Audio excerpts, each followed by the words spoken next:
दोस्तों, हम लोगों को हमेशा लगता है कि पुण्य कर्म करने वालों को स्वर्ग की प्राप्ति होती है तथा पापी नीच क्रूर लोगों को नर्क में जाना पड़ता है, लेकिन आप गलत है। इस कथा के माध्यम से हम आपको बताएंगे कि स्वर्ग में जाने का असली हकदार कौन है और वह कौन से कर्म हैं जिससे आपके सारे कष्ट और पाप समाप्त हो जाते हैं।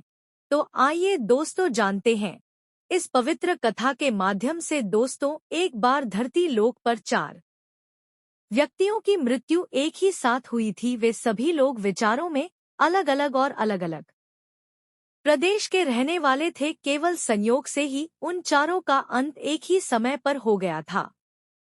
एक ही समय पर यम के दूत उन चारों को लेने के लिए आए थे। मरने वालों में एक तो किसी प्रदेश का राजा था, दूसरा बड़ा धनी व्यापारी था, तीसरा एक पूजा पाठ करने वाला पंडित था और चौथा गरीब मजदूर था जो दिन भर मेहनत करके अपने परिवार का पालन पोषण करता था। चारों की आत्माओं को लेकर यमदूत मृत्यु के देवता धर्मराज की सभा में आकाश मार्ग से लेकर चारों आत्माओं को जा रहे थे। जब यम रजदूत उन चारों आत्माओं को लेकर यमराज के सभा में पहुंचे तो उनके सम्मुख जाकर खड़े हो गए। वे चारों सोच रहे थे कि कौन स्वर्ग में जाएगा और कौन नरक में जाएगा। यमराज अपने आसन पर विराजमान नहीं हुए थे। उससे पहले ही चारों आपस में बातचीत करते हुए स्वयं को ही स्वर्ग का मिलना चाहिए यह कहने लगे। सबसे पहले राजा कहने लगा, देखो,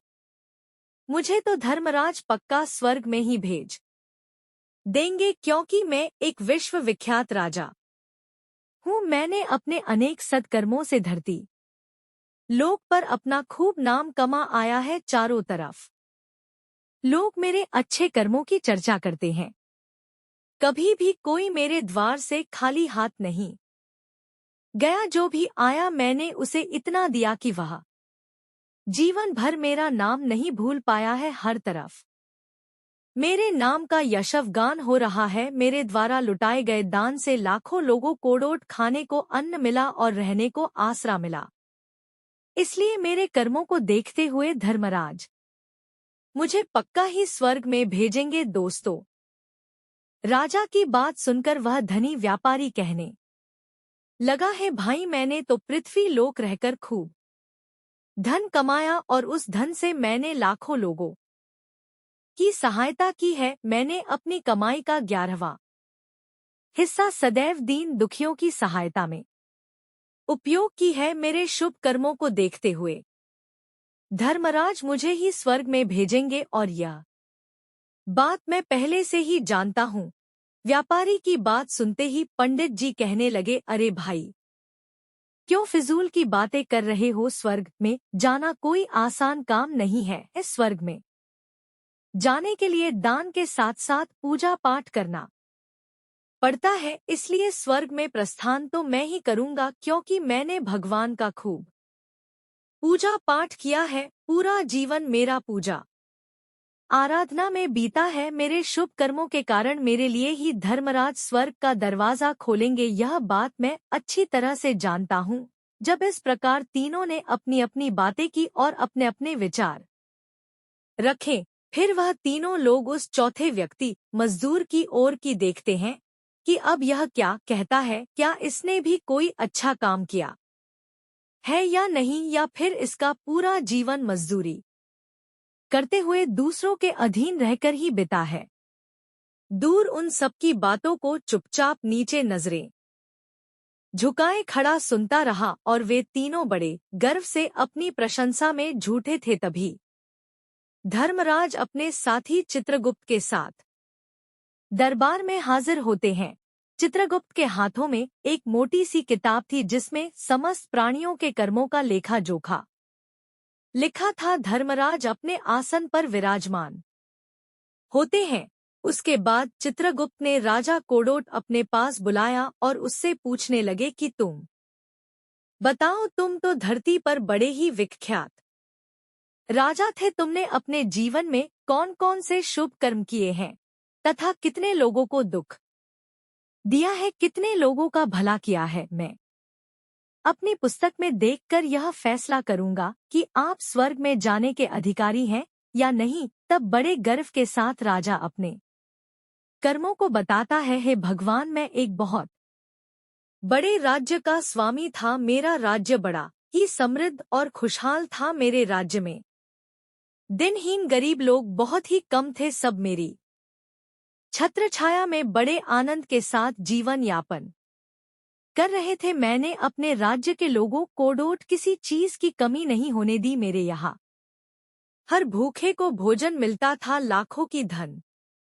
मोहर उन्हें रोज दान में दी जाती थी। प्रजा के लोग मुझसे बहुत खुश रहते थे दिन रात। मैं यही मेरे जीवन के अच्छे कर्म हैं। राजा की बात सुनकर चित्रगुप्त ने अपनी पुस्तक उठाई और उसमें देखने लगे। पुस्तक में देखकर उन्होंने राजा को बताया कि तुम जो कह रहे हो वह सर्वथा सत्य है। तुमने अपनी प्रजा को डोट बहुत सुख दिया है, परंतु इसके साथ साथ तुमने बहुत बड़ा अपराध भी किया है। तुमने अपनी राज्य की सीमा को बढ़ाने के लिए जितने युद्ध लड़े हैं, उन युद्धों में हजारों लाखों की संख्या में सैनिकों ने अपनी जान गंवाई है। उन सब की मृत्यु का कारण तुम बने हो। उनके परिवारों को, उनके बच्चों को अनाथ करने वाले तुम हो। उनके स्त्रियों को विधवा बनाने वाले भी तुम हो। उनकी माँ की गोद भी करने वाले तुम हो। तुमने अपने ही सैनिकों के हजारों परिवारों को हमेशा दुख दिया है। युद्ध लड़कर राज्य बढ़ाने से अच्छा था कि तुम अपने पड़ोसी देशों से मित्रता करके उनके साथ व्यापार बढ़ते। आपका राज्य तब भी समृद्ध और संपन्न रहता। तुमने अपनी प्रजा को नहीं, सैनिकों को सुखी बनाया है, इसलिए तुम स्वर्ग के अधिकारी नहीं हो। यह बात सुनकर राजा चुपचाप पीछे हो गया। उसके बाद चित्रगुप्त ने व्यापारी से पूछा, आपने धरती पर कौन कौन से अच्छे कर्म किए हैं? तब व्यापारी कहता है, हे भगवान, मैंने धरती पर जितना धन कमाया उसका 11वां भाग अच्छे कामों में लगाया। लाखों लोगों को डोट भोजन कराया। कई आश्रमों को दान दिया है। कई बेघर लोगों को अपने धन से भर दिया है। कई शहरों में मंदिरों का निर्माण कराया है। कई जगह पर धर्मशालाएं बनवाई हैं। प्रत्येक तीर्थ में भंडारे करवाए हैं।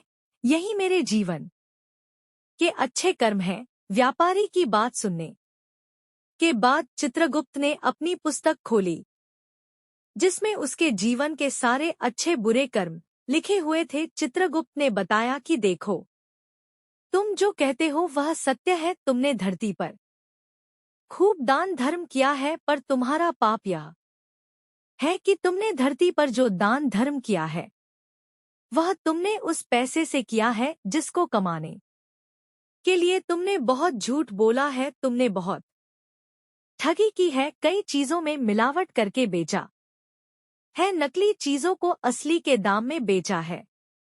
कितने व्यापारियों को रास्ते से हटाया है। तुम्हारे इन कर्मों से अनजाने में कितने लोग बीमार होकर मार गए हैं।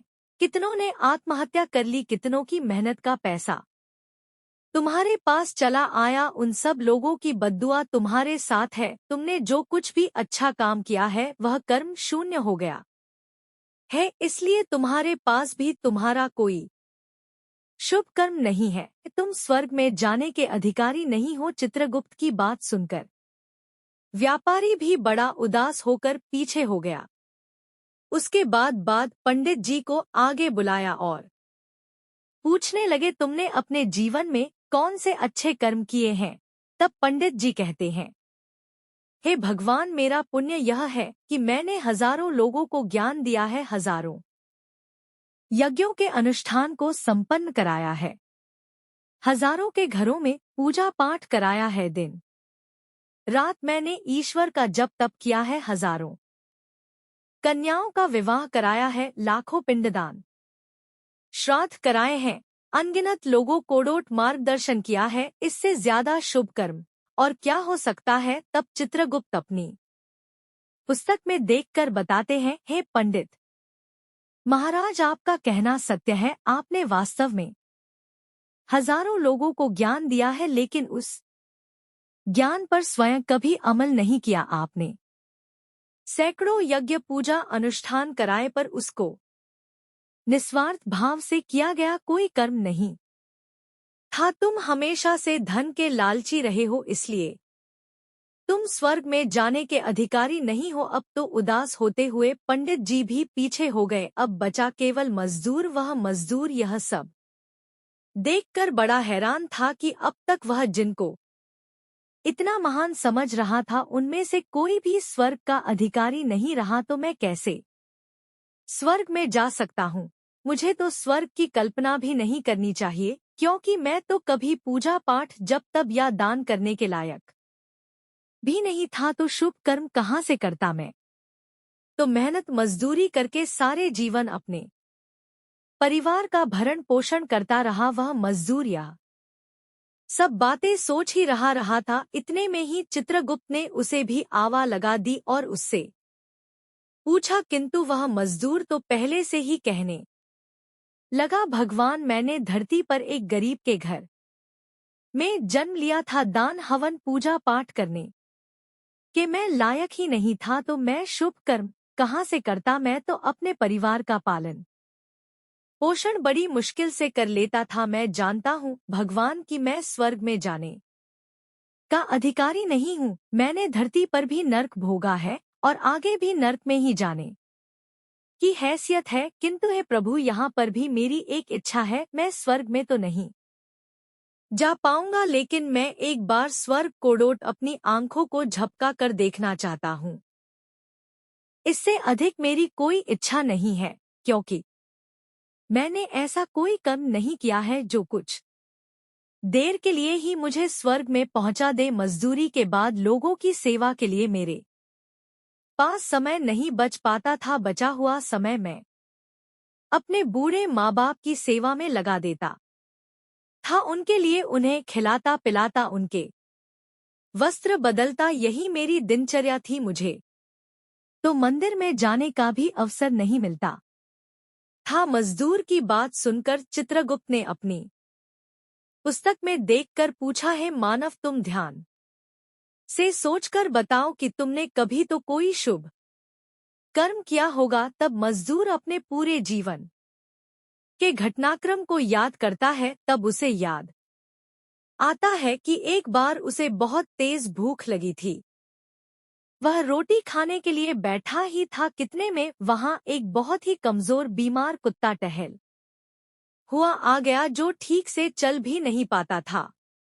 वह आकर मेरे सामने बैठ गया और मेरी रोटी की ओर गौर से देखने लगा। मैं समझ गया कि वह कुत्ता बहुत भूखा है। मेरे अंदर से आवाज आई कि बेजुबान जानवर को छोड़कर तू अकेला कैसे खा सकता है? मैंने वह रोटी स्वयं न खाकर उस कुत्ते को खिला दी। उस दिन मैंने पूरे दिन भूखे पेट रहकर ही काम किया था। मजदूर की बात सुनकर चित्रगुप्त मुस्कुराए और उसका हाथ पकड़कर बड़े सम्मान के साथ उसे स्वर्ग में लेकर गए और बोले, वास्तव में आप ही स्वर्ग में रहने के अधिकारी हो। प्राणियों पर दया दिखाना ही सबसे बड़ा शुभ कर्म है। मनुष्य जो भी कम निस्वार्थ भाव से करता है, वास्तव में उसका ही उसे सबसे बड़ा पुण्य मिलता है। निस्वार्थ भाव से किया गया जनवरी कल्याण के लिए एक छोटे से छोटा काम भी आपके सैकड़ों पापों को नष्ट कर देता है।